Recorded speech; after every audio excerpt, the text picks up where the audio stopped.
So, Americans elect. The best thing I can say about Americans elect is that it might have put Buddy Roemer and Rocky Anderson into a position to have a little bit more influence over the discourse. However, the lesson from this is no matter how much money you have, there are some circumstances where you will fail if you are not terribly transparent about it, particularly if you're trying to appeal to people. You know, when we talk about Rocky Anderson, we talk about Buddy Roemer. These are politicians who really, particularly Buddy Roemer, has fashioned his campaign around this.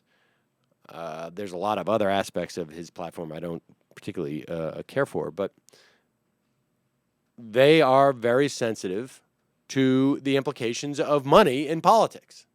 And so when you set up a vehicle for those people, transparency with the millions of dollars that you've raised to influence politics is pretty important.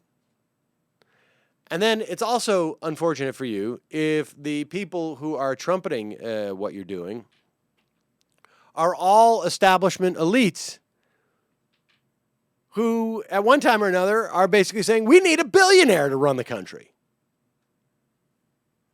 Guys like Tom Friedman. So the Americans elect,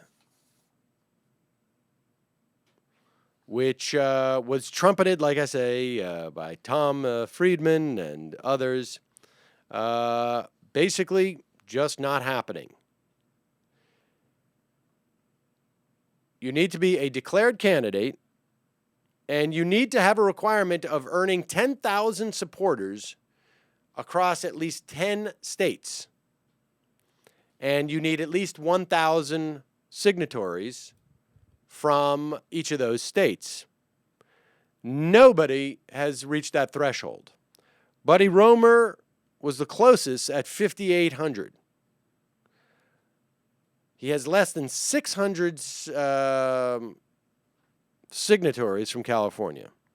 And apparently, Jonathan Tittlove in the Times-Picayune figured out that Roemer has more followers on Twitter than he has supporters who actually want him on Americans Elect presidential ballot line. Now, supposedly there was $35 million pumped into this system to develop this whole process, including getting the Americans elect on ballots throughout the country. And so far, they have ballot access in approximately 25 states. No one's quite sure what's going to happen to that line now. And Mika Sifry brings up two good points. He spoke to Richard Winger, the publisher of Ballot Access News. And Richard Winger said, in state after state, when I phone the state elections office and ask, who is the state chair for Americans Elect, the person either says it's someone in Washington, D.C., or someone in California, or they say we don't know. Who's the state party chair in Missouri? Somebody in D.C., somebody in California, or we don't know. And according to Winger, this is surprising and unprecedented in how states deal with minor parties. He said, in Mississippi, a group qualifies as a party by submitting a list of state officers. And apparently there is no petition. That's how you become a party. It works, and it's a good model for small states. But Mississippi let them list a state committee consisting of people who live outside of Mississippi. He went on and said they would not have let any other group do that. So one wonders how the wheels were greased. But Mika Sifry, again, makes the point, saying that there's been a lot of question, and we've had these questions on this program as to what they're up to because they're not terribly transparent with stuff. The second important thing that Mika Sifri says that we should be aware of is not only that this party, if that's really what you could call it, it's really just a group of money, it seems. Not only do they have access to at least half the state's ballots, but these ballot lines do not expire in 2012.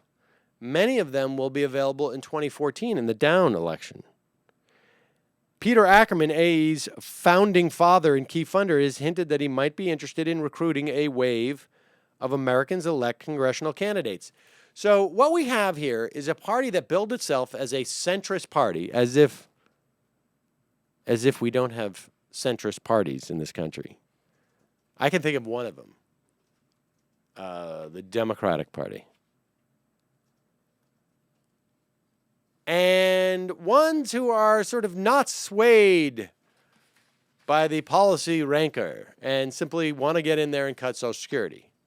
So it's just a matter of time before Pete Peterson takes over this ballot access. But interesting story nonetheless.